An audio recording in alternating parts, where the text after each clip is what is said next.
Welcome everyone to the New Earth Visioning Project. I'm thrilled today to have you watching this and talk to our guest and my dear friend, Sananjaleen Hughes. As you will see a little bit later, she is an amazing, amazing person. And so let's learn a little bit about her. Sananjaleen was born and raised in England. She currently lives on her beautiful grounds named Garden of Sananda, located in Northern Virginia, in the horse country. She is a gardener and produces 32 flower and mineral remedies, the Sananda Ascension essences from her magical garden. She offers workshops and play days in energy healing, interspecies communication, make your own flower essences, and the joyful celestial dance of paneurythmy. She has also been a professional horsewoman, world traveler. She has taught riding in the Holy Land and to Aboriginal children in Australia. She has also picked beans in Tasmania, been a waitress in Yukon, and was a Jilliho female cowboy on sheep and cattle stations in the outback of Australia. On her bio, she wrote, quote, "I was born in England, grew up in the country, and came to America in 1962 on a cargo plane full of horses as a flight attendant. In 1967, I found the Edgar Cayce material, and one thing just led to another. And now it's time to share the teachings and understandings given me by the animals and crustaceans and by all of nature." The remarkable transmissions and communication with animals has been shared with us through her 4 published books available on Amazon. 2 years ago, Sananjaleen joined us to discuss her book, Whale Wisdom, Dolphin Joy, Ascension Teachings from the Crustaceans. This incredible book includes 67 teaching transmissions from the dolphins and whales. To quote Sananjaleen, "Their truths were timeless teachings, inspirational, and their love overwhelming." And I would say their teachings are cosmic and eternal, profound wisdom beyond the beyond, in my opinion. The interview with her is available on YouTube under the name Whale Wisdom, Dolphin Joy. Today we will discuss another mind-blowing book, her new and expanded book, The Ascension of Heidi, Honoring Animals as Spiritual Beings. Heidi was a long-haired dachshund, the beautiful and true story of a little dog who took her body with her, leaving only footprints in the snow. The story eloquently describes what Heidi, the author, and other little dogs experienced. Powerful, touching, and sometimes humorous. This expanded version includes the ascension of 9 other little dachshunds and others, plus many quotes and stories depicting the spiritual nature of animals and their role as teachers and healers in the expansion of human consciousness, all helping to raise awareness of the secret life of animals and who they really are. So, Sananjaleen, welcome, welcome, welcome. Thank you.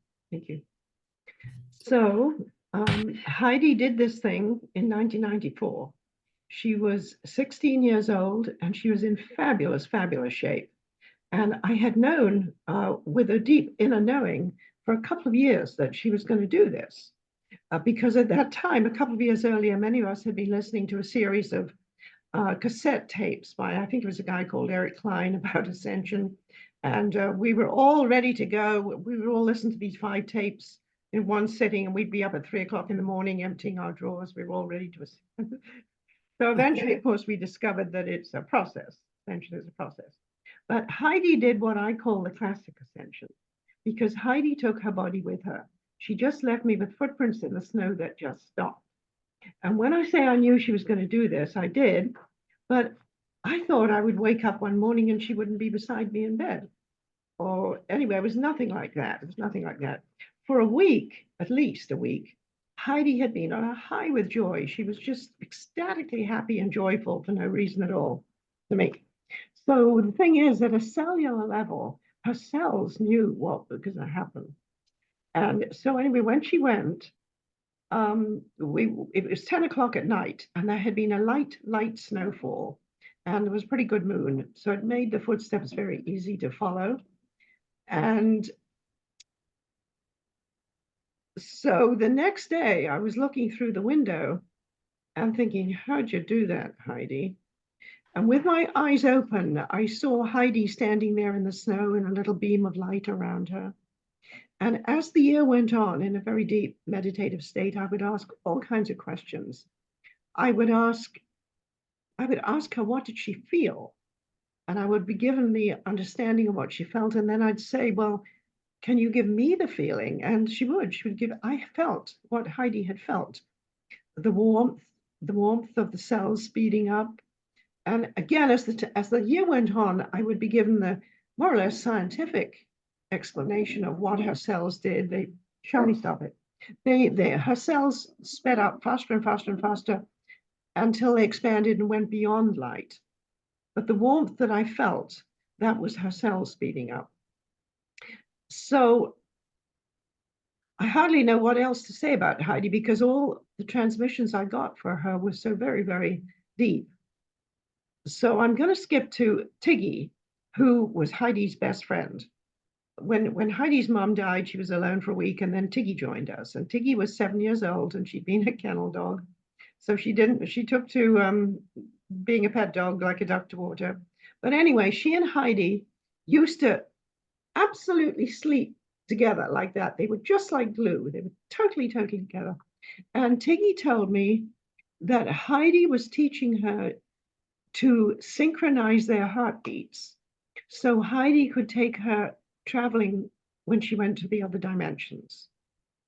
And Tiggy said the things that they went to were very wondrous, very amazing.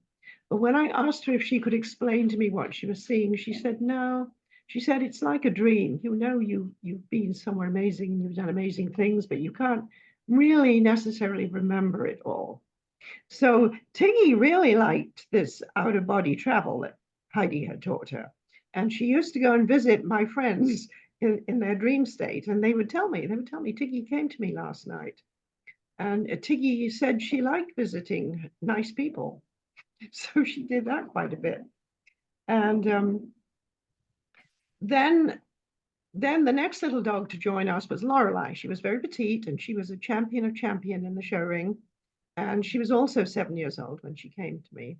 And all these 10 little dachshunds had had a lot of puppies themselves, so they knew all about motherhood. But one of the amazing things Lorelei did for me was, all in the same instant, she gave me the sensation of her multidimensional levels all happening at the same time. And we all know and continually tell that we are multidimensional levels, but it's really hard to grasp. And so Lorelei gave me this feeling. She was all at the same time. I understood she was my little pet dog. She was an extraterrestrial master of energy control. I saw her as a son of the sun, a great flash of light zipping out from the sun. She was a cosmic dolphin. And she also said, yes, I am the dolphin, but I am also the wave. And then another little, so I could ask these dogs anything, any subject, and I would be given the answer. So one time I asked them about motherhood. And, oh, stop, shut up. Hey, sorry, here. And the resident dog gets jealous of the other. No, you have to. Sorry about that. So Charlie doesn't have any teeth anyway. So I asked them about motherhood, and Candace was an empath. When she first came, she told us she was Buddha's brother. So the woman that she told this to thought perhaps she was losing it, and she asked me to explain it. So she said, "Did I hear clearly?" And Candace said, "Of course she heard clearly. I speak very clearly." And she, from her point of view, she felt sorry for Buddha sitting underneath that tree, being hot and cold, thirsty, and all the rest of it. So she said, "I was as the breeze around his face, for I was freeform then, and did not Francis call the wind his brother?" So I asked her what motherhood meant to her. Oh, because on another occasion, somebody to one of our classes, animal communication play days, they had bought these four teeny weeny little kittens that had been left in a paper bag outside the 7-Eleven. So they were very tiny and they were in a little crate. And Candace drove us crazy, crying and crying and crying and wanting to go in there. So what Candace told me, she said, a mother is responsible for life regardless of its form. And she had told me their cells are crying to my cells and I must help them. She said every cell in my being responded to their cry for help at a cellular level. And then I asked Primrose, another little dog, what motherhood meant to her. And she said, a mother's love is sacred, for it is the birth of life, the allowance of life to permeate where life was not. Life waits in silence to be born. Seek love in all life, for it is ever present. And then a last thing on motherhood, I asked Lorna, I think I think it was the 7-Eleven, the 9/11 event. And we're continually told to love everybody, love your enemies. Well, it can be pretty hard. And for me, it would be very hard to forgive the people that wouldn't let the people go back in and rescue their trapped animals. They wouldn't let them in for a week. So Lorna said, if you find it hard to love everybody, just love the mothers. And I thought that was an incredibly profound thought. Just love the mothers, because everybody has a mother.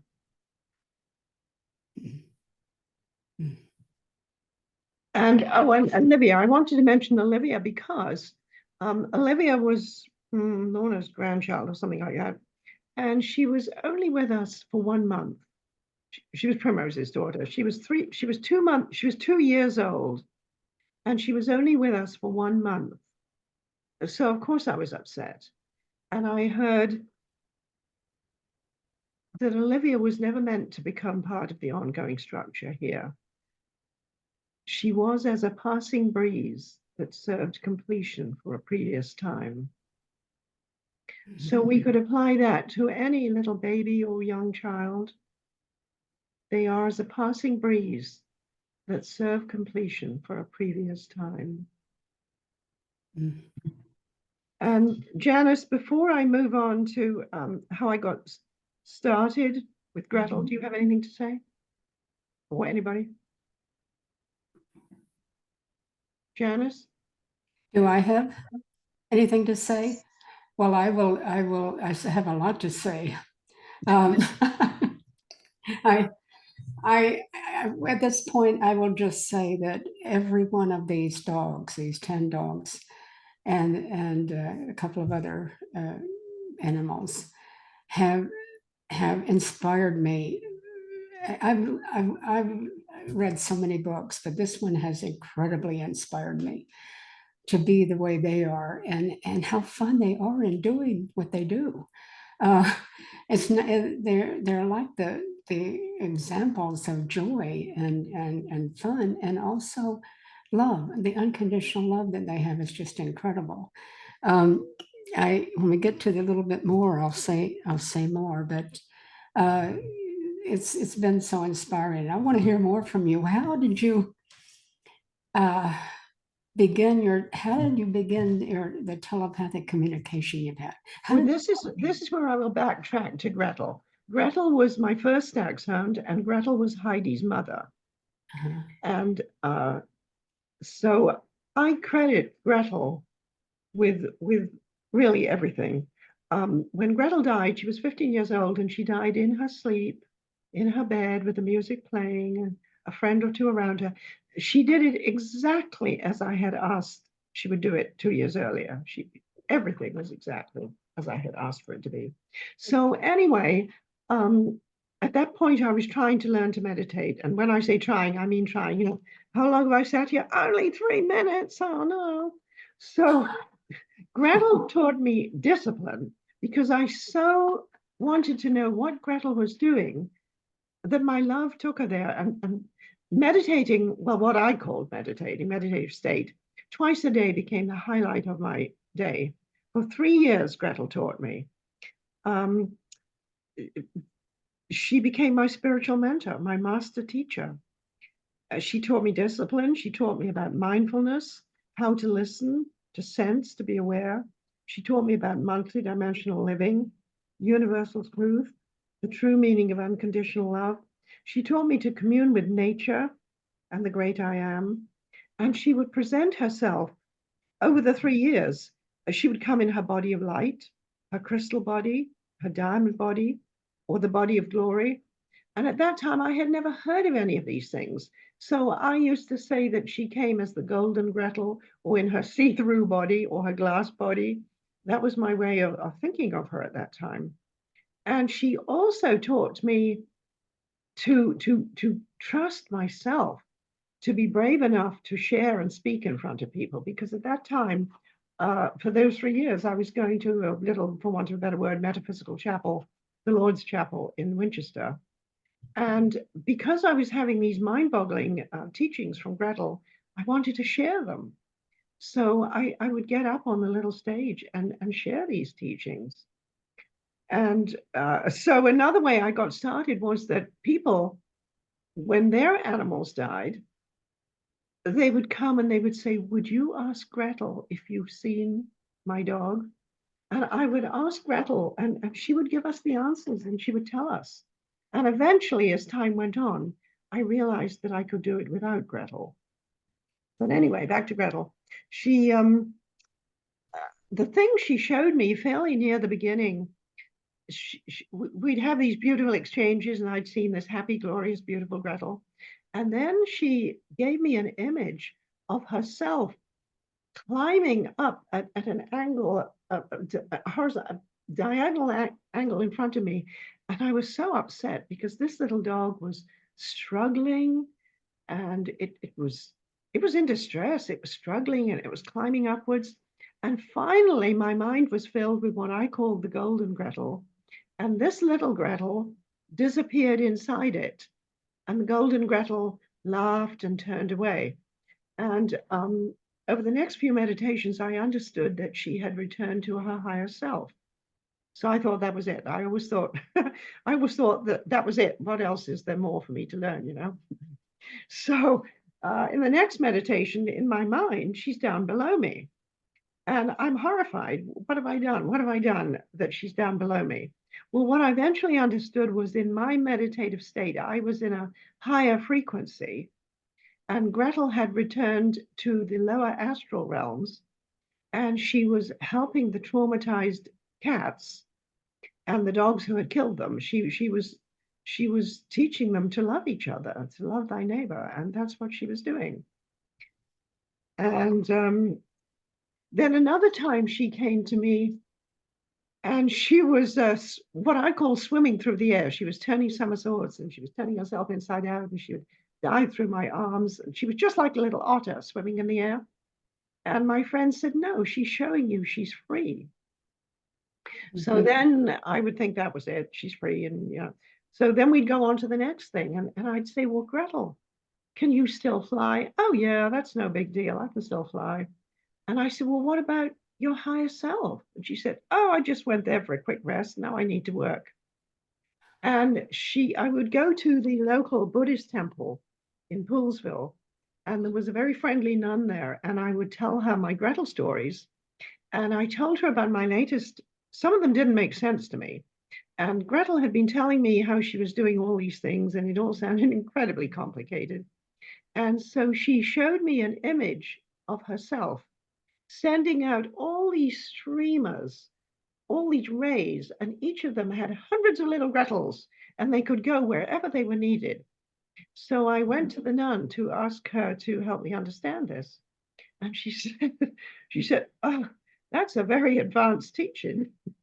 She said that Gretel was a little bodhisattva, one who is, she's going to stay until everybody is freed from suffering. And when they get to a certain dimension or level of being, they can do this, send out all these hundreds of little themselves. So Gretel went on like that. Oh, and sometimes she would appear with the ascended masters, and they obviously held her in high respect, high esteem. And sometimes she would be bouncing in with them like a little dog, and sometimes they would follow Gretel in what she was doing. And and all this time I thought that she was showing me her own spiritual expansion. Well, of course, eventually I realized she was promoting my spiritual expansion. She was teaching me all these things to expand my consciousness. And every time she did this, I thought that was it. My mind just couldn't conceive of the next happening. And then to end up with that, she sometimes she sounded like the Christ speaking. Either the Christ was speaking through her, or she was now represented by the Christ. And at the same time, when I was doing this for other people's animals, sometimes the Christ would come through. Mm. So, losing my thread here now. Oh, so then she, one time, well, a couple of times she had shown me, my mind was just filled with light, nothing but light. And it just blew my mind. And she would very gently, the little voice in my head was, I too have returned to the light. I too am that I am. But still I persisted in trying to maintain contact with her. And then came the time when I couldn't remember what Gretel looked like. And I was really, really upset. I could not remember what she looked like. And the little voice in my head said, there is no reason to remember what I look like. For I too am that I am. I too am light. And I told this particular story to a friend at this chapel. And she said, oh, thank you, thank you, thank you. And 3 weeks earlier, she couldn't remember what her grandmother looked like. And she said, thank you, Gretel, thank you. She said, now I know. My grandmother has returned to the light. Wow. And so for 3 years, she taught me like this. Mm-hmm.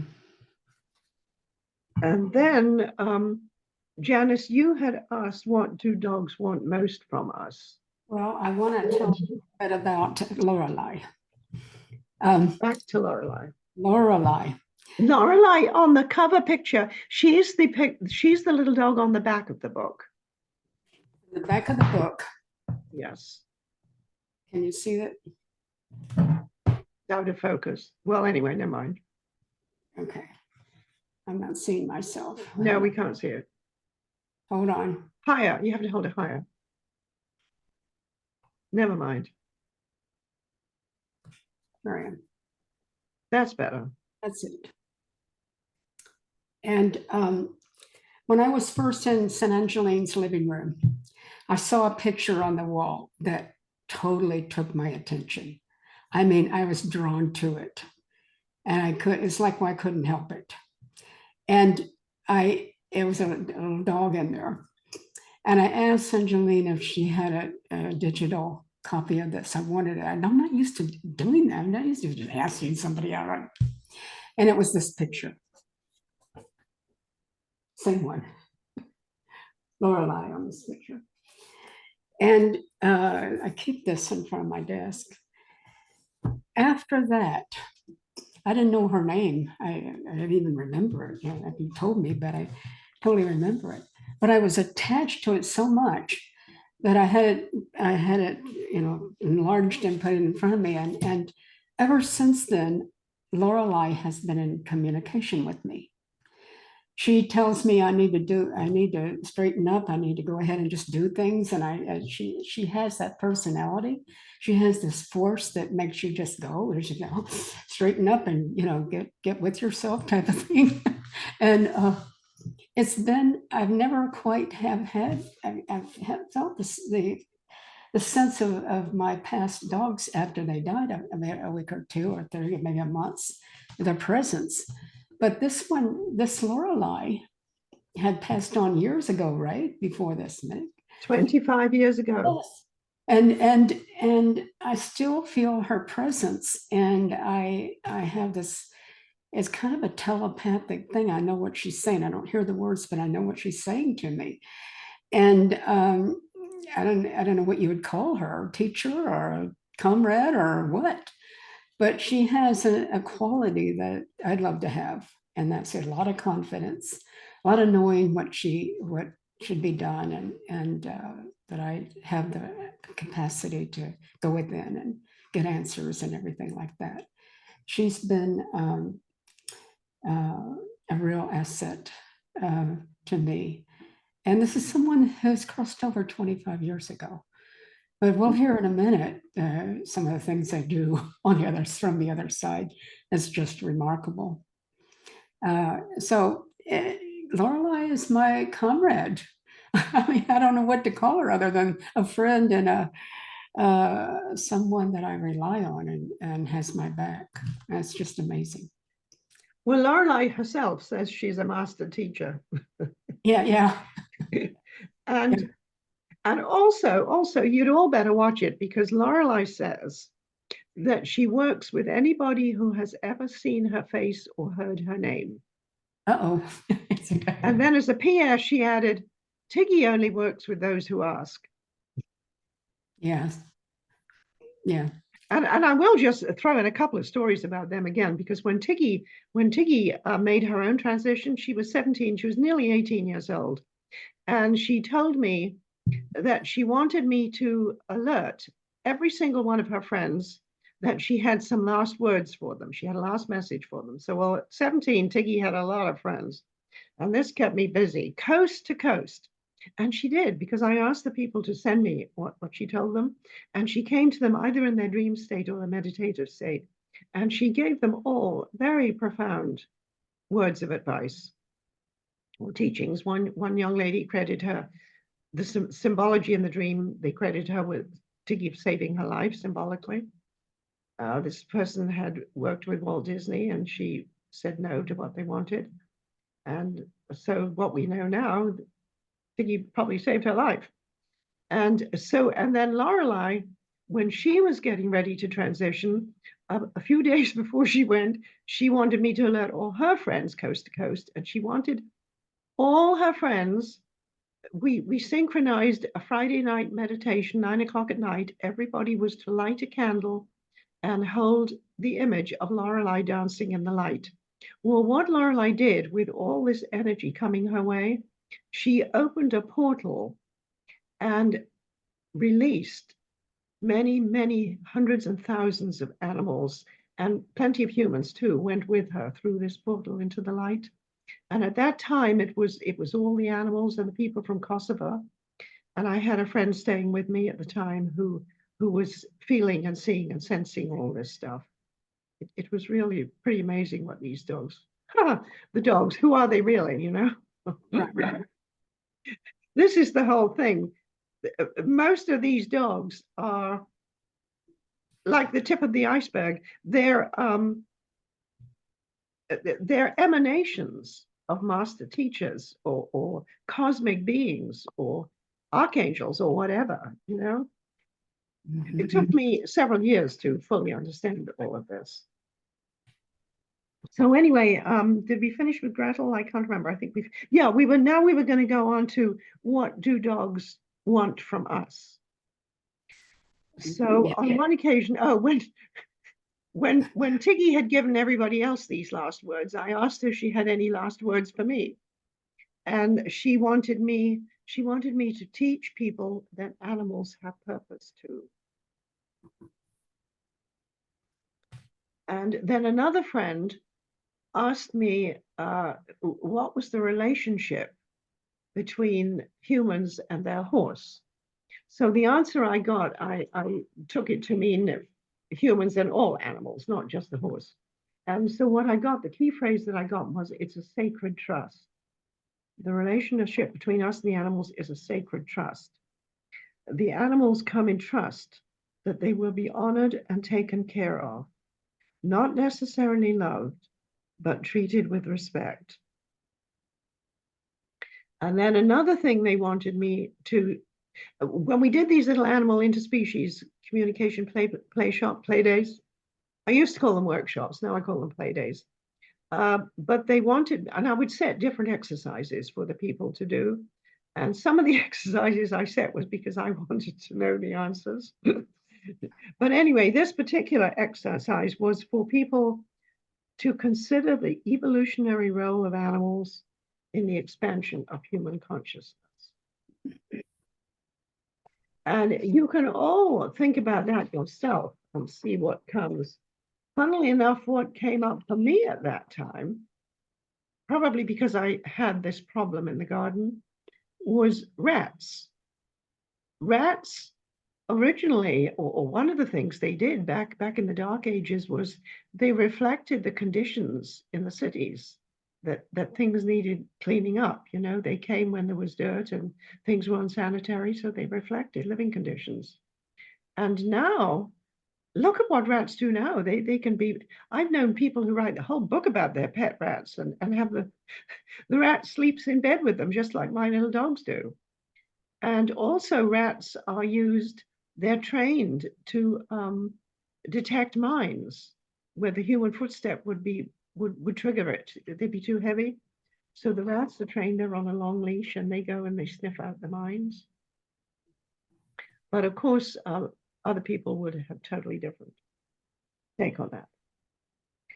So the type of mission, the type of purpose they have, they all come to assist in whatever the way they can. They come to help raise our vibrations, opening our hearts, expanding our understanding and consciousness and compassion.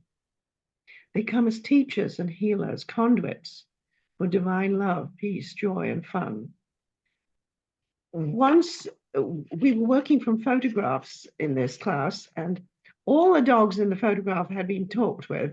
So I picked a photograph that had 3 elderly little dogs and 1 cat.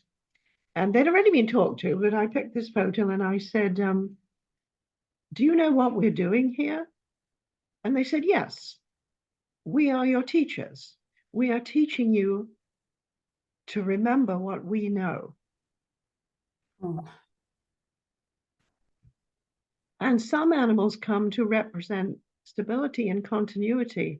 You know, in a dysfunctional family or where the child goes off to college, there's the dog. It's continuity, it's stability, something to come home from. You know, meanwhile, the parents could have got divorced or anything. And Shotzi, he was another of these precious little dachshunds, and he was the son of Lorna, and so he belonged to a friend of mine for about 7 years in Middleburg, and she had problems, and she called him her savior because he said he kept her on planet, because if she was to leave, who would look after Shotzi? Oh. And she called him her savior, and he was. And one day I was holding Primrose. I was always asking, who are they really? And I was holding Primrose in my lap, and I looking at her, and I said, who is she really? And a kind of exasperated voice in my head, because I'm always asking these questions. So the voice was a little bit exasperated, and it said, Primrose is love embodied. Does anything else really matter? So I said, no. So I picked up Shotzi and said, well, who's Shotzi? And I was told Shotzi is love in service with a capital S.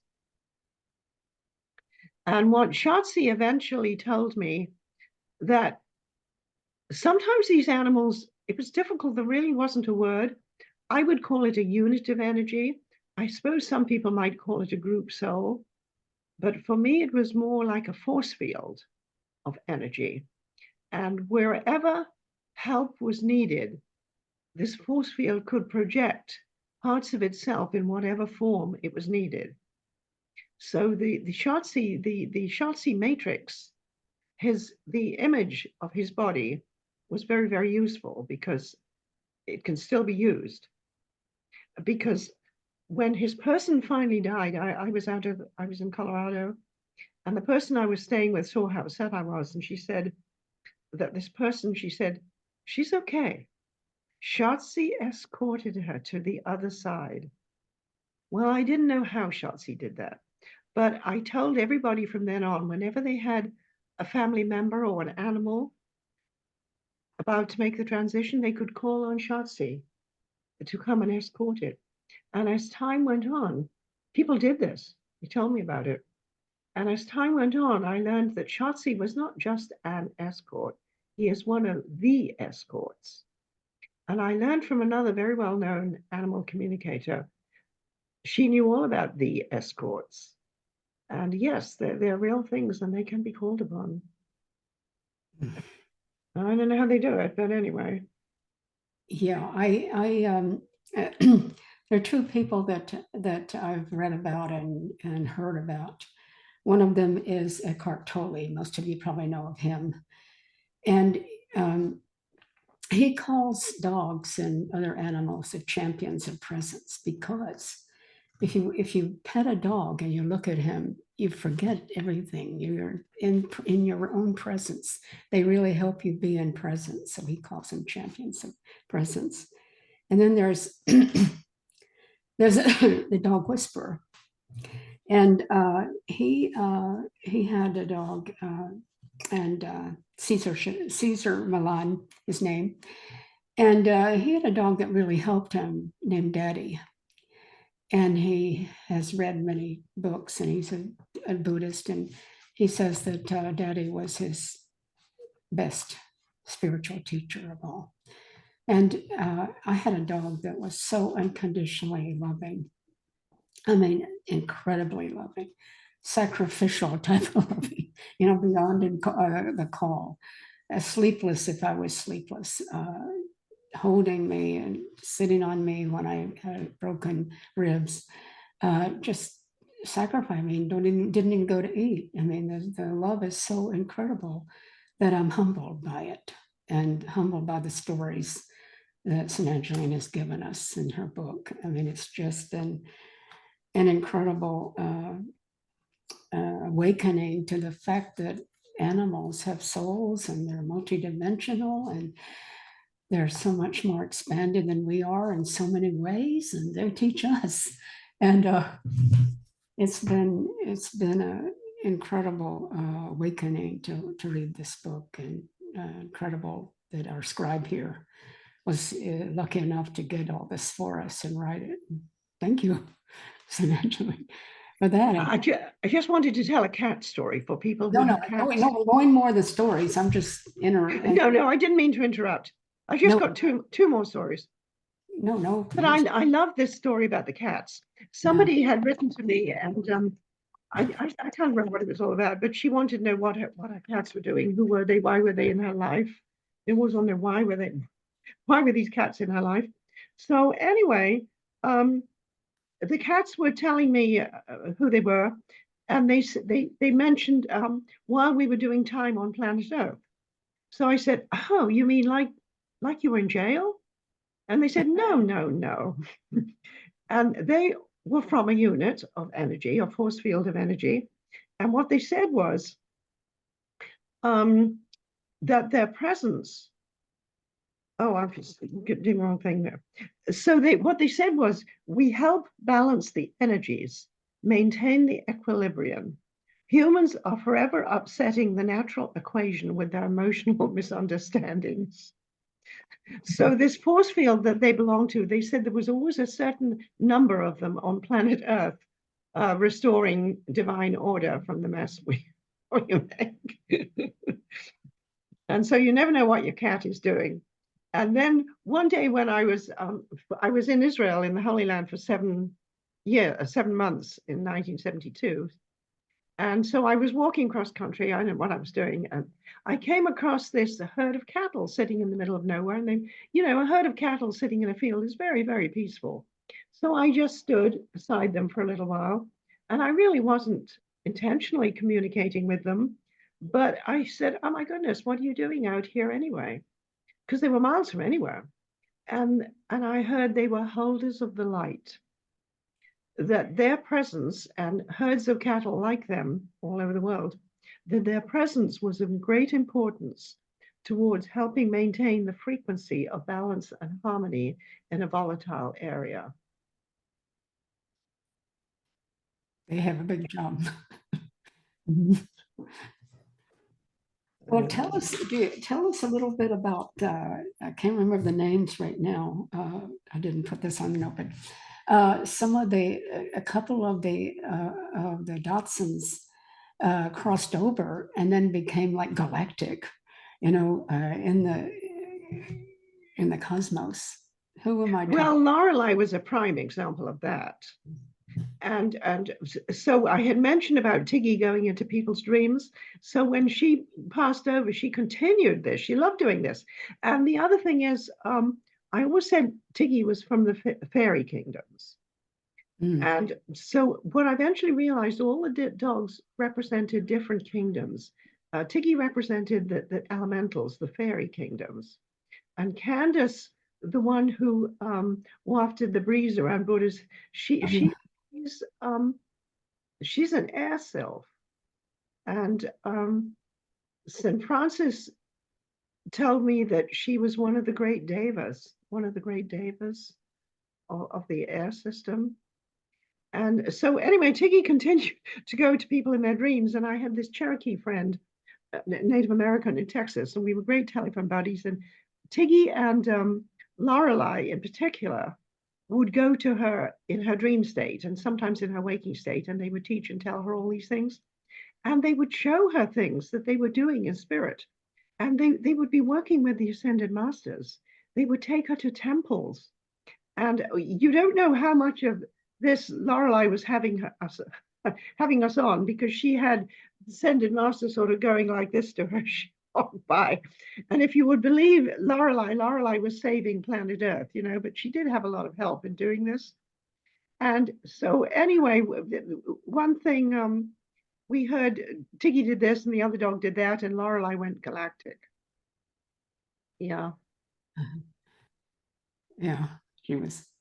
So yes, they taught me a lot of things that they were doing from the spirit realm. Mhm. I can't think of anything else right now. Okay. They went, they had adventures. And the Gretel that I keep mentioning is one of the many things. One of the many things, she is also one of Mary's angels. Mhm. They're all many, many things. Well, that reminds me of, I think it was Lorelei, along with Primrose, I believe, and they were involved in a group energy that is releasing passion emotions of a difficult type, and they would. Oh yes, Yeah. yes, that was when I was doing energy healing work. Mhm. Yeah, that's right. And the little dachshunds, it was Primrose and Shotzi at that time. They would come into the room where the person was lying on the massage table. And Yeah. I just do energy healing. It's a little bit like Reiki. And Shotzi usually went under the bed, and Primrose just curled up and went to sleep. But on this occasion, Primrose was pawing at my knee. She was very, very tiny. And I said to the person on the table, Primrose really wants you to know something, and I don't know what it is. See if you can understand it.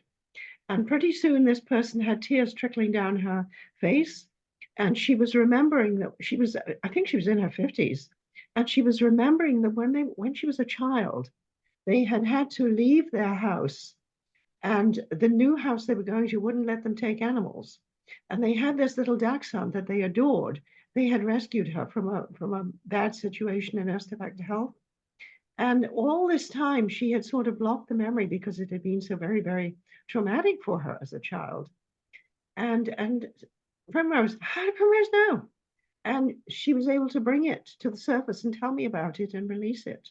And she said she felt a great weight and sadness leaving her. It's amazing because and you describe in the book how not only did they know what the discomfort was, but they knew the cause of it.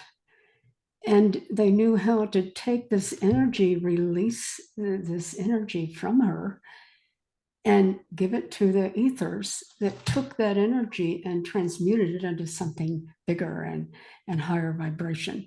I often thought about that. I mean, I could do that, give my stuff over to something that could use it to make it a higher vibration and a better, more benevolent kind of thing. And I thought, wow, that's a really nice thought. I hadn't thought about that these energies can be transmuted. Just take that energy and transmute it to something better. I thought about that a lot. That really helped me try to see if I could do that too to myself. And some of these dogs, their purpose was to hang around and help us and continue working, or even not work if not working with humans, they're working in other dimensions. But Primrose, for example, when she and we used to have these beautiful ceremonies to bury them, and about 5 or 6 of their friends would come, and I called it the earthing of Primrose or the earthing of Shotzi, and we had these beautiful little ceremonies. So when we placed Primrose underneath the pine rose, and some of my friends would play Native American flutes, and we had a really nice little ceremonies. Anyway, for Primrose, the 3 horses in the field who knew her very well came down to the fence, and as we sprinkled the dirt on her little body, one of the horses leaned over the fence and neighed loudly. It was like the last taps. Anyway, Oh, everybody had gone. I was gazing at the sunset, and I was just thinking, where is Primrose? Where is she? And I had the sensation, I heard the words, she is beyond the sun. And then beyond the sun that you see. And I had this, and I just kept hearing the words love beings, love beings. And it took me many weeks to understand what this was. And I had the sensation of movement. I really didn't know how to put it all together. I just kept hearing love beings, and I just felt movement. And eventually, with the help of a couple of other people who brought Archangel Sandalphon to my attention, um, eventually I realized that the love beings were a force field, and that this force field had opened momentarily to allow Primrose to return to love, because she was the one I was told was love embodied. And she had returned to love. And wait, there's something else about that too. Oh, I can't remember it. Well, it's in the book. See, these things were so incredibly profound at the time. I just couldn't always remember them. well, I know. So eventually, as time went on, I understood that she was returning to the unified field, to oneness.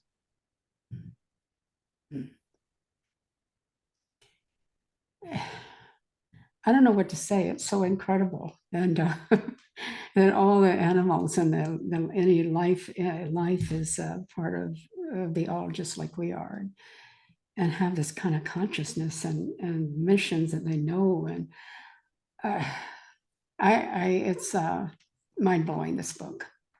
Well, the last one was too, but this is too. And also, all the way through the book, it's my thing to collect quotes, to collect quotes from other people that back up what the dogs had told me, which are confirmations or affirmations. And as Janice says, some of them are quite scientific. Yes, for those of you who are interested in science and the study of these things, June has in her book the best descriptions of ascension I've ever read. And I've read a lot of science books about this, and many books. And they're all told very succinctly, and you can understand what they're saying, and simple explanations of ascension. And quite a few of them. There's a whole section in this book that's all about that. And it's the best descriptions and explanations of ascensions I've ever heard. And they're talking about ascension in general, like we think of it, consciousness expansion and all that. But they're talking about how there can be physical ascension. You take your body with you. And that's what, who was it? I did it. And the only person I didn't get permission to quote from, some of you may know of Dr. J.J. Hurtak and the Keys of Enoch. Yeah. Well, the Keys of Enoch is better known in science circles even than metaphysical circles. And there were several quotes in there that described exactly what Heidi did. But they wouldn't give me permission for that because, a dog doing it just didn't fit in with the Keys of Enoch. But they did give me permission to quote from another of their books, which was the Gospel of Mary. So I was given permission to quote from that. Mm. Yeah, it's we're almost finished with our time, but do you have anything more to say? No, I think that's it for me. Well, okay. As a reader of this book several times, and I can say that if you guys read this book, you're going to be changed. It did so much for me. I mean, it expanded my thoughts about myself. They're so joyous, these dogs. They're so fun and joyous and happy, and at the same time having missions, and they're full of love. And my heart was opened more, and I think that's the best thing I got from reading that book. And I think that will happen to you too. I just can't imagine it not. And I would highly recommend you read this book. It's so incredibly rewarding. And if you can connect with any of these dogs, like other people have that have read this and know about them, then it's just another gift. That's all I can say. Just another incredible gift. They taught me about the multi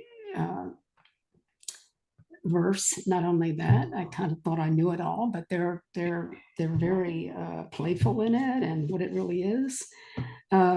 The incredible potential we have in experiences in consciousness.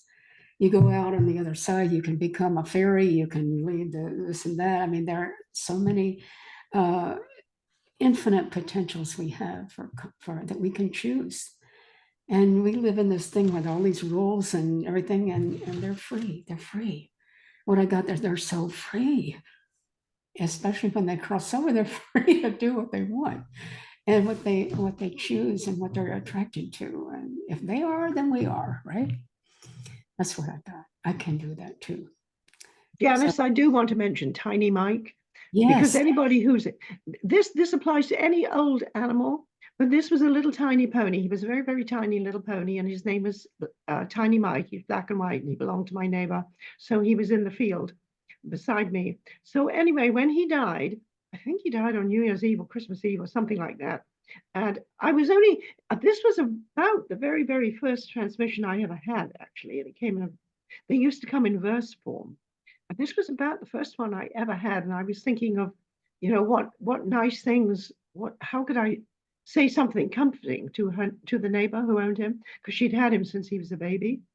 And the words that flowed into my mind were, no more an elderly pet pony, beloved though he might have been. Your tiny Mike flies free on silver wings and not alone. For the great herd of the East he knows as his have come to welcome him and bring him home. Oh, beautiful. That's so beautiful. Thank you, Sananjaleen, for being my friend and for writing this. I hope everybody reads it. I really think everybody in the world should read it, and we'll think differently about animals, about bees, about wasps, about all of them. You got the message, everybody. Read the book.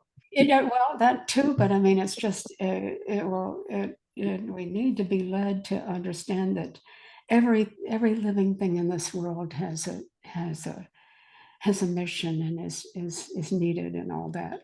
I mean, that I guess we can say that, and it's something that everybody says, but you really get it. So Janice, because Janice said this, and this sums up the whole thing. This is what Janice and I want. And Janice said, the goal of this conversation is to motivate and inspire the watchers to read the book and to honor animals and all of nature. So that's our motive, that you share that with other people, that animals are spiritual beings. Yes, that's what we're doing. That's here. our message. Yeah. Yeah, that's what's our message, to honor all beings and and respect them and know that they're just like us and better in many ways. So thank you again. Thank you. For time. Thank you, everybody.